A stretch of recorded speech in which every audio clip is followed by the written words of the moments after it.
Iran definitely Russia की तरफ देख रहा है।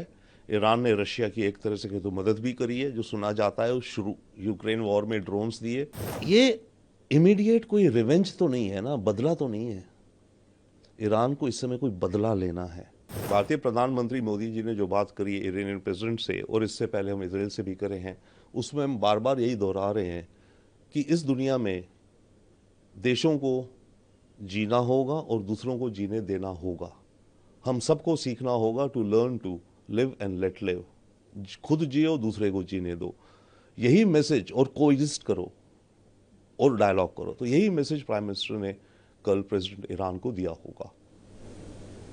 भारतीय विदेश मंत्रालय द्वारा जानकारी दी गई है, अब तक ईरान से जो इवैक्यूएशन का जो ऑपरेशन चल रहा है उसके तहत 1713 भारतीयों को वापस भारत लाया जा चुका है और अभी भी ये प्रोसेस चल रहा है। इवैक्यूएशन शायद मेरे ख्याल से करीब 4 से 5 हजार भारतीय हैं वहाँ से जिनको इवैक्यूएशन होना है। भारतीय सरकार बहुत एफिशिएंट और स्मार्ट और फॉरवर्ड लुकिंग है इस मुद्दे में, मैंने देखा है पिछले कई वर्षों से। राइट, यमन हुआ, सूडान हुआ, यूक्रेन हुआ, और इन सब केसेस में भारत केवल अपने ही नेशनल्स को नहीं, दूसरे देशों के नेशनल्स को भी लाता है। हमारी जब कैपेबिलिटी है भाई, जब हम एक वर्ल्ड पावर, हमारी क्षमता है, तो हम औरों को भी तो हेल्प करें, खास करके ग्लोबल साउथ को। तो अभी और होंगी इवैक्यूएशंस, एंड ये बहुत अच्छा कदम है क्योंकि चिंता है सबको।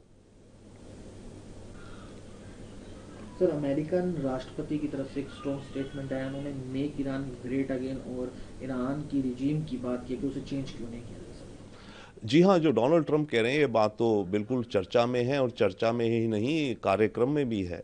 Israeli Mossad agencies, American special agencies and all Iran के अंदर ऑलरेडी बदलाव के काफ़ी कुछ काम कर रहे हैं। ये ईरान के अंदर इनके एजेंट्स हैं, डबल एजेंट्स हैं, इंसर्जेंसी फैलवा रहे हैं, और रिजीम चेंज का ऑब्जेक्टिव है। अब उसे खुलेआम कहें या ना कहें, बट रेजीम चेंज यानी कि ये जो इस्लामिक लीडरशिप है, इसको बदलना होगा। क्योंकि अभी न्यूक्लियर वेपन आपने निकाल दिया, 10 साल बाद, 20 साल बाद, 50 साल बाद कुछ और ये खतरा कर दें इसराइल को। नेतन्याहू को और ट्रंप को इस खतरे को हमेशा के लिए ख़त्म करना है। नेशन सिक्योरिटी काउंसिल ने सर एक अहम बैठक की है अमेरिका द्वारा ईरान पर हमला किए जाने के बाद। किस तरह से इस बैठक को देखें, क्या इसका कुछ असर अंतर्राष्ट्रीय स्तर पर भी पड़ेगा? देखिए, यूएन की जो बैठक है, इसका बॉटम लाइन ये है, इसका ज़ीरो इफेक्ट होगा। क्योंकि जो भी बातें यूनाइटेड नेशंस जनरल असेंबली में होती हैं, यूएन सिक्योरिटी काउंसिल में हो, जो भी हो रेजोल्यूशन, अमेरिका उनको वीटो करेगा। अब जब वीटो हो गया तो उसके ऊपर यूनाइटेड नेशंस की एडमिनिस्ट्रेटिव मशीनरी कुछ काम नहीं कर सकती, तो इनका कोई फर्क नहीं पड़ेगा। बट हाँ, दुनिया का वर्ल्ड ओपिनियन किस तरफ है, क्या जा रहा है, क्या परेशानियां हैं, उसका एक प्लेटफॉर्म है ये, वो भी जरूरी प्लेटफॉर्म है, नो डाउट। हम जो है अब अपना रुख रशिया की तरफ कर रहे हैं। वहीं व्लादिमीर पुतिन ने भी रशिया की तरफ से ईरान की तरफ अपना सपोर्ट जाहिर किया है।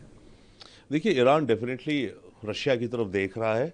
ईरान ने रशिया की एक तरह से तो मदद भी करी है, जो सुना जाता है उस शुरू यूक्रेन वॉर में ड्रोन्स दिए, और टेक्नोलॉजी खैर अब ट्रांसफ़र हो गई है रशिया को। तो इस समय यस, ईरान का अगर कोई स्ट्रॉन्ग पार्टनर आ सकता है इस समय, केवल और केवल रशिया है।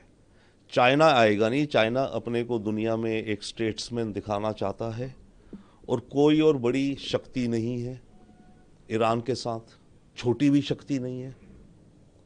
रशिया ही एक मात्र अच्छा स्ट्रॉन्ग पार्टनर है जो ईरान को मिल सकता है, पर वो स्ट्रॉन्ग पार्टनर भी ईरान के लिए कुछ ज़्यादा नहीं कर सकता।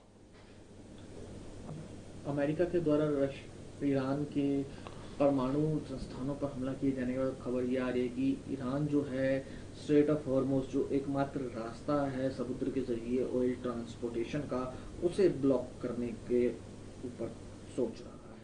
देखिए, अगर ईरान स्ट्रेट ऑफ हॉर्मुज को ब्लॉक करेगा तो उसका अव्वल तो दुनिया की तेल की कीमतों पे असर पड़ेगा। तेल महंगा हो जाएगा, महंगाई बढ़ेगी दुनिया भर में, भारत में भी। अव्वल तो ये हो जाएगा। सेकेंडली, ये इमीडिएट कोई रिवेंज तो नहीं है ना, बदला तो नहीं है। ईरान को इस समय कोई बदला लेना है। ठीक है, इससे दुनिया में इकोनॉमी में उथल पुथल होगी, 3-6 महीने तेल की कीमतें, ऑयल शॉक, स्टॉक मार्केट्स गिर रही हैं, ये वो हो रहा है। बट इमीडिएट रिवेंज तो नहीं है ना। तो ईरान को कुछ और भी करना पड़ेगा इसके अलावा, जो देखा जाए कि इंस्टेंट वो पंच बैक कर रहा है।